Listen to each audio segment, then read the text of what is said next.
Hi മച്ചൂസ്, ഒരുപാട് നാളായിട്ട് എൻ്റെ ബക്കറ്റ് ലിസ്റ്റിൽ കിടന്ന ഒരു ലൊക്കേഷനിലോട്ടാണ് നമ്മളിന്ന് പോണത്. ചോളന്മാരുടെ മണ്ണിലോട്ട്, തഞ്ചാവൂരുള്ള തഞ്ചാവൂർ ക്ഷേത്രത്തിലോട്ട്. അപ്പോൾ അവിടെ പോയിട്ടുള്ള കാര്യങ്ങളും കാഴ്ചകളൊക്കെ അവിടെ ചെന്നിട്ട് കാട്ടിത്തരാം.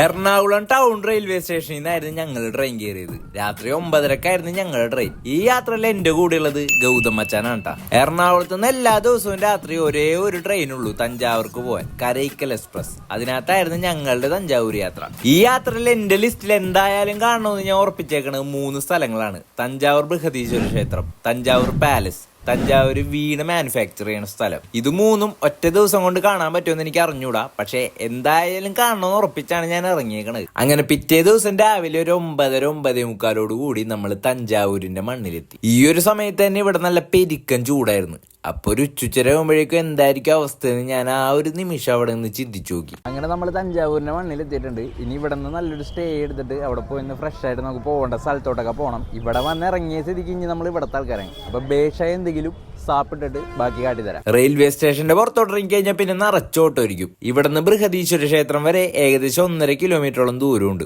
ഓട്ടോ പിടിച്ചു പോകാനാണെങ്കിൽ 100 രൂപ കൊടുക്കേണ്ടി വരും. നമ്മൾ നടന്നു പോകണമെങ്കിൽ 23 മിനിറ്റ് ഉള്ളൂ. കൂടാതെ നമുക്ക് കാഴ്ചകളും കാണാം, ആ ക്യാഷ് സേവ് ചെയ്യുകയും ചെയ്യാം. അതുകൊണ്ട് ഞങ്ങൾ നടന്നു പോകാൻ തീരുമാനിച്ചു. കുറച്ചങ്ങോട്ട് നടന്നപ്പോഴേക്കും കണ്ടത് നല്ല സെറ്റായിട്ട് സെറ്റ് വെച്ചേക്കണം തണ്ണിമത്തനാണ് ട്ടാ. ഇവിടത്തെ റോഡിലൂടെ ഇങ്ങനെ നടന്നു പോകുമ്പോ എന്റെ മനസ്സിലോട്ട് വന്നത് തൃശ്ശൂരാണ് ട്ടാ. ഇവിടത്തെ ബിൽഡിങ്സും റോഡും ഒക്കെ കാണുമ്പോ എനിക്ക് തൃശ്ശൂരായിട്ടാണ് ട്ടാ കണക്ട് ആവണത്. അങ്ങനെ യാത്രക്കിടയിൽ നമ്മൾ ബൃഹദീശ്വര ക്ഷേത്രത്തിന്റെ ഒരു ബോർഡ് കണ്ട്. അവിടെ നിന്ന് നോക്കിക്കഴിഞ്ഞപ്പോ മാനം മുട്ടി നിൽക്കുന്ന ഒരു കവാടമാണ് കണ്ടത്. ക്ഷേത്രത്തിലോട്ട് പോണ വഴിയുള്ള ഒരു നദിയാണിത്. ഇതിനകത്ത് വെള്ളത്തിനേക്കാളും കൂടുതൽ വേസ്റ്റ് ആണ് കിടക്കണത്. ഞങ്ങൾ നടന്ന് ഇപ്പൊ ക്ഷേത്രത്തിന്റെ അടുത്ത് എത്തിയിട്ടുണ്ട്. ഇവിടെ ചൂട് ഒരു രക്ഷയില്ല, നല്ല ചൂടാണ് ഇവിടെ.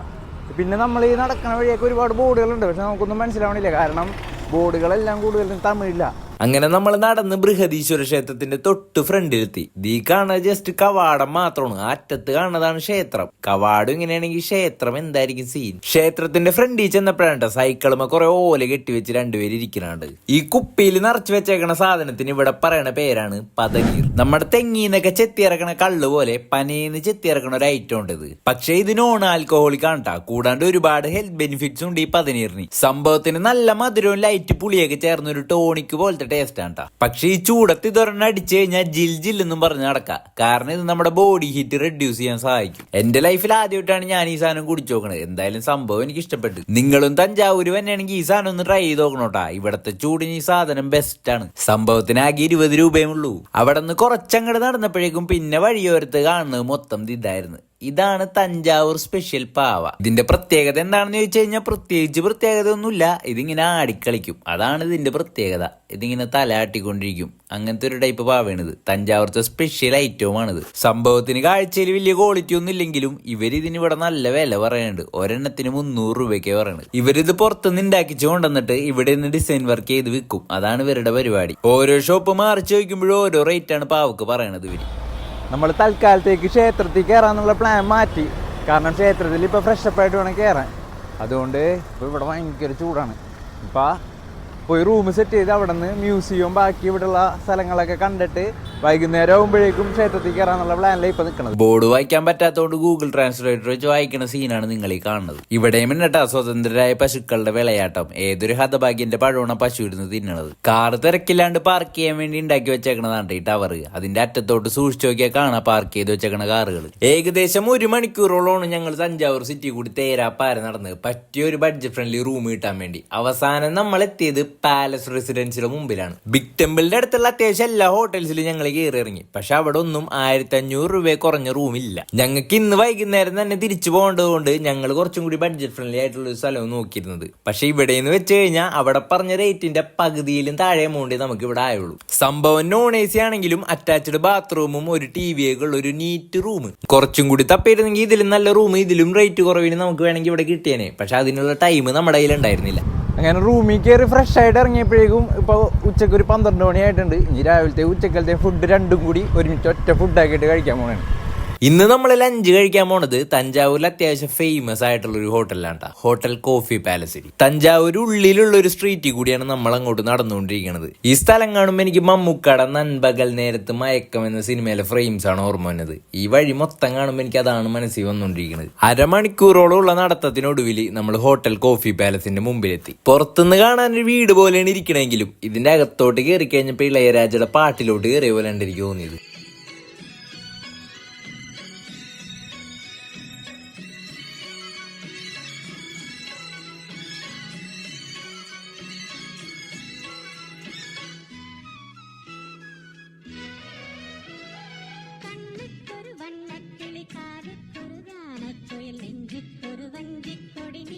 നമ്മളിവിടെ വന്നിട്ട് ഇവരുടെ സ്പെഷ്യൽ മീൽസ് ആണ് പറഞ്ഞത്. നല്ല തഞ്ചാവൂർ സ്റ്റൈൽ ഊണ്, നല്ല വാഴയിലേക്ക് വിരിച്ച് 5-6 കൂട്ട് കറികളും പായസവും ഒക്കെ ആയിട്ടൊരു വമ്പൻ ഊണ്. അതാണ് ഇവരുടെ സ്പെഷ്യൽ മീൽസ്. കറികളെല്ലാം വന്നു കഴിഞ്ഞപ്പോ പിന്നെ നോക്കിയിരിക്കാനുള്ള ക്ഷമ എനിക്ക് ഉണ്ടായിരുന്നില്ല. അതുകൊണ്ട് എല്ലാം കൂട്ടിക്കൊഴിച്ചൊരു പിടി പിടിച്ച്. ഫുഡ് നന്നായിരുന്നു, പക്ഷെ ഇതിലെന്റെ മനം കവർന്നത് ഇവരുടെ സ്പെഷ്യൽ പായസം. ഇടക്കിടക്ക് സ്പെഷ്യൽ എന്ന് പറയണത് വേറൊന്നും കൊണ്ടല്ല, ഇവിടെ എല്ലാം സ്പെഷ്യലാണ്. അതുകൊണ്ട് തന്നെയാണ് അത് ഞാൻ പറയണതിനേക്കാളും നല്ലത് ഈ ചേട്ടൻ പറയണതായിരിക്കും. வணக்கம். நாங்கள் எங்கள் ஹோட்டல் நிர்வாகம் பேர் ஹோட்டல் காஃபி பேலஸ். இது 1976 ரன் ஆகிட்டு இருக்கு. ஸோ எங்களுக்கு 3 பிரான்ச் இருக்குது. இதில் ஃபஸ்ட்டு பார்த்தீங்கன்னா எங்களுக்கு main coffee plus rava dosa. Coffee beans green beans வாங்கி நாங்களே ரோஸ்ட் பண்ணிடுவோம். ஸோ அது ரோஸ்ட் மிஷின்லாம் வெளியில் இருக்குது. ஸோ நீங்கள் அதுவும் பார்க்கலாம். அப்புறம் ஃபேமஸ் பார்த்தீங்கன்னா rava dosa. Evening time snacks Patnam pakoda. So அதுவுமே கொஞ்சம் ஃபேமஸாக இருக்கும். வாங்க ஈவினிங் டைம் வாங்க, சாப்பிட்டு பாருங்கள். இப்படி சாப்பிட்டீங்க நல்லா இருந்துச்சு. அப்படி இருந்துச்சு. எங்கள் பிரான்ச் 1976 ஆரம்பித்தோம் ஃபஸ்ட்டு ஷாப்பு. ஸோ அதுக்கப்புறம் அங்கேருந்து நாங்கள் இந்த பிரான்ச்சுக்கு வந்ததுலேருந்து ஒரு 5 இயர்ஸ் ஆகுது. ஸோ இது ஒரு ஓல்டு ஹோமு. அதை அப்படியே நாங்கள் அவங்க ஓனர்கிட்ட பேசிட்டு எப்படி கன்வெர்ட் பண்ணால் இதாக இருக்குமோ அவங்களுக்கும் ஒன்றும் பாதிப்பு இல்லாமல், அதே மாதிரி எங்கள் பிஸ்னஸும் பாதிப்பு இல்லாமல் அதுக்கேற்றபடி அப்படியே பார்ட்டிஷன் அவங்க பண்ணியிருந்ததில் அப்படியே ஆல்டர் பண்ணி நாங்கள் அப்படியே ஹோட்டலுக்கு யூஸ் பண்ணிக்கிட்டோம். இப்போவுமே உள்ளே கிச்சன் ஃபயர்வுட் தோசை தாவா தான் இருக்கும். உள்ள எல்லாமே ஃபயர்வுட்டில் தான் குக் பண்ணுறது எல்லாமே. இது பார்த்தீங்கன்னா காஃபி ரோஸ்டர் மிஷினு. ஸோ இதில் நம்ம க்ரீன் பீன்ஸ் போடுவோம்.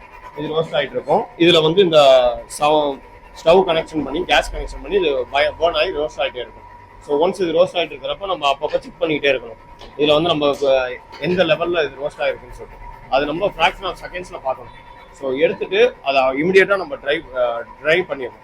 ட்ரைன் பண்ணிவிட்டு அதுக்கப்புறம் நம்ம கொஞ்சம் நல்லா யூஸ் பண்ணிவிட்டு இப்போ நம்ம பவுடர் மேக் பண்ணணும்னா, காஃபி டிகாஷன் அடிக்கணும்னா அந்த நேரத்தில் நாங்கள் இதில் போட்டு பவுடர் பண்ணிவிட்டு நாங்கள் யூஸ் பண்ணுவோம்.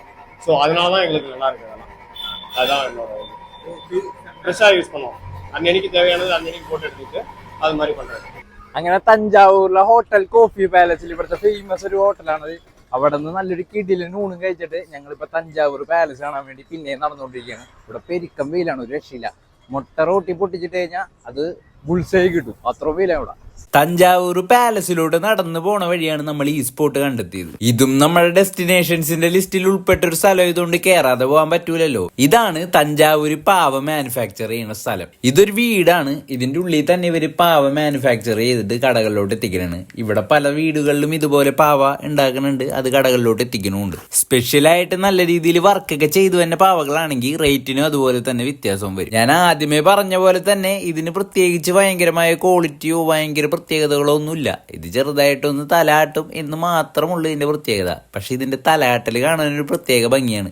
അതായിരിക്കും ചിലപ്പോൾ ഇതിനെ ഇവിടെ സ്പെഷ്യൽ ആക്കുന്നതും. തഞ്ചാവൂർ പാവ മാനുഫാക്ചർ ചെയ്യണ സ്ഥലം കണ്ടു കഴിഞ്ഞിട്ട് നമ്മൾ നേരെ പോയത് തഞ്ചാവൂർ പാലസിലോട്ടായിരുന്നിട്ടാ. 3 കവാടം കടന്നിട്ട് വേണം നമുക്ക് അതിന്റെ അകത്തോട്ട് കയറാൻ. പാലസിന്റെ അകത്തോട്ട് കയറാൻ വേണ്ടി നമ്മൾ 50 രൂപയുടെ ഒരു ടിക്കറ്റ് എടുക്കണം. പാലസിന്റെ അകത്തായിട്ട് ദർബാർ ഹാള്, മണിമാളിക അങ്ങനെ കുറെ സ്ഥലങ്ങൾ സെപ്പറേറ്റ് ചെയ്തിട്ടുണ്ട്. ഇതിന്റെ അകത്തൊക്കെ കയറാൻ നമ്മൾ 5 രൂപയുടെ ടിക്കറ്റ് വേറെ എടുക്കണം. ദർബാർ ഹാളിന്റെ ഉള്ളിൽ നമുക്ക് ഫോട്ടോയും വീഡിയോ എടുക്കണതിൽ ഒരു പ്രശ്നവും ഇല്ല. പക്ഷെ പാലസിന്റെ അകത്ത് വേറെ സ്ഥലങ്ങളിൽ ഫോട്ടോയും വീഡിയോ എടുക്കുന്നത് നോട്ട് അലൗഡാണ്. ദർബാർ ഹാളിന്റെ ഉള്ളിൽ കൂടുതലും കാണാനുള്ളത് ഇവിടുത്തെ പഴയ രാജാക്കന്മാർ ഉപയോഗിച്ച കുറെ ആന്റീക് സാധനങ്ങളാണ്. ഇവിടുത്തെ രാജാക്കന്മാർ ഉപയോഗിച്ചിരുന്ന ചാമരങ്ങള്, പഴയ തൊപ്പികള്, ഉടയാടകള്, പഴയ വെപ്പൺസ്, പഴയ പാത്രങ്ങള്, സാധനങ്ങള്, ഒരുപാട് പഴയ ഫോട്ടോസ്, അങ്ങനെയുള്ള സാധനങ്ങളാണ് ദർബാർ ഹാളിന്റെ ഉള്ളിൽ കൂടുതലായിട്ടുള്ളത്. ദർബാർ ഹാളിൽ കയറി കഴിഞ്ഞിട്ട് നമ്മൾ നേരെ പോയത് മണിമാളികയുടെ അടുത്തോട്ടാണ്. ദീ പുറകെ കാണുന്ന ബിൽഡിംഗ് ആണ് മണിമാളിക. നമ്മൾ ചെന്നപ്പോ മണിമാളിക ക്ലോസ്ഡ് ആയിരുന്നു, അതുകൊണ്ട് നമുക്ക് അതിന്റെ അകത്ത് കയറാൻ പറ്റിയില്ല. മണിമാളികയുടെ തൊട്ട് ഫ്രണ്ടിലായിട്ട് ഹാൻഡ് ക്രാഫ്റ്റഡ് ഐറ്റംസ് മാത്രം വിൽക്കുന്ന ഒരു ചെറിയ ഷോപ്പ് ഉണ്ട് കേട്ടാ. ഈ കാണുന്ന ചേട്ടനാണ് ആ ഷോപ്പിന്റെ ഓണർ.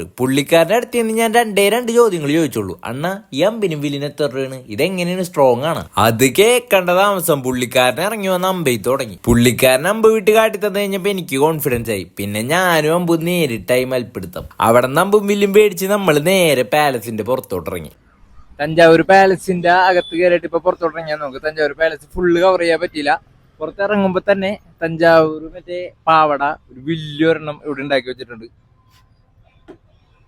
കണ്ട, ഇതാണ് സെറ്റപ്പ്. നല്ലോണം കിടന്ന ആട്.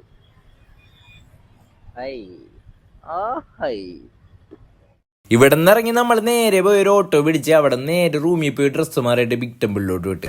നമ്മുടെ അടുത്ത ഡെസ്റ്റിനേഷനായ തഞ്ചാവൂർ ബിഗ് ടെമ്പിളിലോട്ടാണ് നമ്മൾ നടന്നുകൊണ്ടിരിക്കുന്നത്. നമ്മുടെ റൂമിൽ നിന്ന് ഏകദേശം 500 മീറ്ററോളം ദൂരം ഉണ്ട് അങ്ങാട്.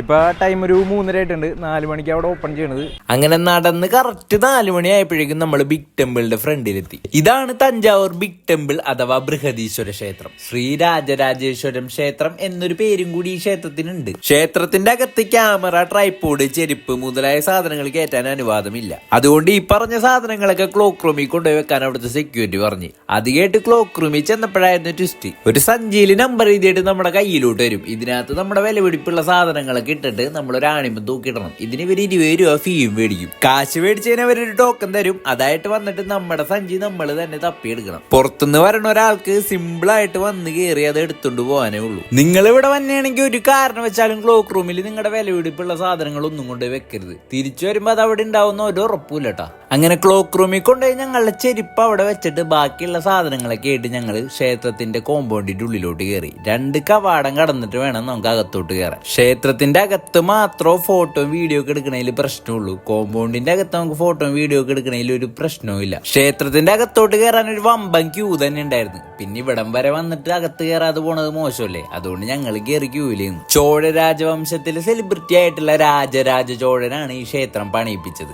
അതായത് നമ്മുടെ പൊന്നിയിൻ സെൽവൻ സിനിമയിലെ ജയൻ രവി ചെയ്ത ക്യാരക്ടറാണ് ഈ ക്ഷേത്രം ശരിക്കും ഇവിടെ പണിയിപ്പിച്ചത്. പൂർണ്ണമായിട്ടും കരിങ്കല്ലിലാണ് ഈ ക്ഷേത്രം പണിയിപ്പിച്ചേക്കണത്. 66 മീറ്റർ ആണ് ഈ ഗോപുരത്തിന്റെ ഹൈറ്റ്. ഈ ഗോപുരത്തിന്റെ ഏറ്റവും മുകളിൽ കാണുന്ന ഒരു ഗോളം ഉണ്ടല്ലോ, അതിന് 16 അടി നീളവും 13 അടി ഉയരവുമുള്ള ഒരൊറ്റ കല്ലിൽ തീർത്ത നന്ദിയുടെ ഒരു ശില്പമാണത്. എന്തൊക്കെ പറഞ്ഞാലും അന്ധകാലത്ത് നമ്മുടെ നാട്ടിലുള്ള ആൾക്കാർ ഇങ്ങനത്തെ ഒരു മുതൽ എങ്ങനെ പണിതെടുത്തെന്ന് ആലോചിച്ച് കഴിഞ്ഞാണ്ടല്ല നമ്മളിവിടെ വണ്ടർ അടിച്ച് നിന്നു. ലൈഫിൽ ഒരു പ്രാവശ്യമെങ്കിലും വന്ന് കാണേണ്ട ഒരു മുതലാണ്ടത്. അത് നമ്മുടെ ഇത്ര അടുത്ത് കിടന്നിട്ട് കാണാണ്ട് പോണത് മോശമാണ്. ക്ഷേത്രത്തിൽ നിന്ന് പുറത്തിറങ്ങിയപ്പോഴേക്കും 5 മണിയായി. ഇനി നമ്മുടെ ലിസ്റ്റിൽ ബാക്കിയുള്ളത് വീണ മാനുഫാക്ചർ ചെയ്യുന്ന സ്ഥലമാണ്. അങ്ങോട്ട് നേരെ ഒരു ഓട്ടോ പിടിച്ച് വിട്ട് നമ്മൾ. അങ്ങനെ തഞ്ചാവൂർ ബിഗ് ടെമ്പിളിൽ കയറി നമ്മുടെ ലാസ്റ്റ് സ്പോട്ടിലോട്ട് വന്നേക്കാണ്. ഇവിടെയാണ് വീണ മാനുഫാക്ചർ ചെയ്യണത്. അതിന്റെ മെയിൻ ഈ അണ്ണനാണ്. അപ്പോൾ പുള്ളിയുടെ അടുത്ത് കാര്യങ്ങൾ ചോദിച്ച് നമുക്ക് അകത്ത് എങ്ങനെയാണെന്നൊക്കെ നോക്കാം. സ്വാമിനാഥൻ, ഇത് ഇവിടെ എത്ര നാളായി? എവിടെ നാളായിരിക്കും? 40 വർഷം ഇങ്ങതാ. ഇതാണ് വീണയുടെ മാനുഫാക്ചറിങ് യൂണിറ്റ്. ചെറിയ വീണയും ചെയ്യുന്നുണ്ട്. ഇത് അടിക്കൂ അണ്ണാ. പേരല്ലേ? என் பேர் சின்னப்பா. வீணா எவ்வளோ நாளா இருக்கீங்க ஒர்க் பண்ணுறேன்? நான் வந்து 14 வயசுலேருந்து வேலை பார்த்துருக்கேன். 14 வயசுலேருந்து. நீங்கள் 53 வயசு. வீணைக்கு ரேட்டு எப்படி? ரேட்டுக்கு வீணைக்கு தகுந்தாப்புல ரேட்டு. வலிப்பம் அனுசரிச்சு? இன்னும் வீணை என்ன குவாலிட்டி இருக்கோ குவாலிட்டிக்கு தகுந்தாப்புல இருக்குது இதில். இதுக்கு என்ன வுட்டு யூஸ் பண்ணுறேன்? பலாமரம். ചെറിയൊരു സ്പേസിലാണ് ഇവിടെ ഈ വീണയുടെ മാനുഫാക്ചറിങ് യൂണിറ്റ് വർക്ക് ചെയ്യണത്. വീണയുടെ ബുക്കിംഗ് അനുസരിച്ചാണ് ഇവരിവിടെ വീണ മേക്ക് ചെയ്യണത്. ഇവിടെ വളരെ ചുരുക്കമാണ് വീണ നേരത്തെ ഉണ്ടാക്കി വെക്കണത്. 30,000 രൂപയൊക്കെ തൊട്ടാണ്ട വീണക്ക് റേറ്റ് വന്നത്. പിന്നെ നേരത്തെ പറഞ്ഞ പോലെ ക്വാളിറ്റി അനുസരിച്ച് വീണയുടെ റേറ്റും മാറും. തഞ്ചാവൂർ പാലസിന്റെ തൊട്ടടുത്ത് തന്നെ ആയിട്ടാ ഇതിന്റെ ലൊക്കേഷൻ. അവിടെ ആരോട് ചോദിച്ചാലും അവര് കറക്റ്റ് ആയിട്ട് പറഞ്ഞു തരും. അങ്ങനെ ഇവിടുത്തെ കാഴ്ചകളെല്ലാം കണ്ടു കഴിഞ്ഞിട്ട് നമ്മൾ നേരെ ഒരു ഓട്ടോ പിടിച്ച് റൂമിലോട്ട് ചെന്ന് 6:30ക്കാണ് ഞങ്ങൾക്ക് പോകേണ്ട ട്രെയിൻ വന്നത്. അപ്പൊ ഞങ്ങൾ ഇങ്ങോട്ട് വന്നതുപോലെ തന്നെ നടന്ന് റെയിൽവേ സ്റ്റേഷനിലോട്ട് പോകാന്ന് വിചാരിച്ചു. അങ്ങനെ തഞ്ചാവൂർ വന്നിട്ട് രാവിലെ വന്നിട്ട് വൈകുന്നേരം ആയപ്പോഴേക്കും ഞങ്ങൾ തിരിച്ചു പോകണേന്. ഒറ്റ ദിവസം കൊണ്ട് തഞ്ചാവൂർ മൊത്തം നമുക്ക് കവർ ചെയ്യാൻ പറ്റില്ല, എന്നാലും ഞങ്ങളെ കൊണ്ട് ഒറ്റ ദിവസം കൊണ്ട് കവർ ചെയ്യാൻ പറ്റിയതൊക്കെ ഞങ്ങൾ കവർ ചെയ്തിട്ടുണ്ട്. അങ്ങനെ ഞങ്ങൾ രാവിലെ വന്ന പോലെ തന്നെ തിരിച്ച് നടന്ന് റെയിൽവേ സ്റ്റേഷനിലോട്ട് പോണേ. കുറച്ച് നാളായിട്ടുള്ള ആഗ്രഹമായിരുന്നു തഞ്ചാവൂർ ഒന്ന് വരണം, ഈ സ്ഥലങ്ങളൊക്കെ ഒന്ന് കാണണമെന്ന്. ആ ആഗ്രഹം എന്തായാലും സാധിച്ചു. ഇനി ഞങ്ങൾക്ക് തഞ്ചാവൂർ ട്രിപ്പിന് വന്ന മൊത്തം ചെലവ് എത്രയാണെന്ന് പറയാം. സ്ലീപ്പറിന് അങ്ങോട്ടും ഇങ്ങോട്ടും കൂടി ഒരാൾക്ക് 590 രൂപയാണ് ട്രെയിൻ ടിക്കറ്റ് വന്നത്. റൂമിന് ഞങ്ങൾക്ക് രണ്ടുപേർക്കും കൂടി വന്നത് 700 രൂപയാണ്. പിന്നെ ഫുഡ്, ഓട്ടോ ക്യാഷ് ഒക്കെ കൂട്ടി വരുമ്പോ 1200 രൂപയാണ് ഒരാൾക്ക് ഈ ട്രിപ്പിന് വന്നത്. ഒരു പ്രാവശ്യമെങ്കിലും വന്ന് കാണേണ്ട ഒരു സ്ഥലം ഉണ്ടാ തഞ്ചാവൂർ ബൃഹദീശ്വര ക്ഷേത്രം. ജനറൽ ടിക്കറ്റ് എടുത്താൽ വന്നെങ്കിൽ ഇതിലും ബഡ്ജറ്റ് ഫ്രണ്ട്ലി ആയിട്ട് നിങ്ങൾക്ക് തഞ്ചാവൂർക്ക് വരാൻ പറ്റും. അങ്ങനെ കറക്റ്റ് 6:30 ആയപ്പോഴേക്കും നമ്മൾ നടന്ന് റെയിൽവേ സ്റ്റേഷനിലെത്തി. അങ്ങനെ രാവിലെ വന്നിട്ട് തഞ്ചാവൂർ മൊത്തം കറങ്ങി നടന്നിട്ട് രാത്രിത്തെ ട്രെയിൻ ഞാൻ തിരിച്ചു പോകണേന്. ദീവന്ന ട്രെയിൻ എനിക്ക് പോകാനുള്ളതാണ്. അപ്പോൾ ഇതുപോലത്തെ ഉള്ള വീഡിയോസ് ആയിട്ട് ഞാൻ വീണ്ടും വരുന്നതായിരിക്കും. Okay, by.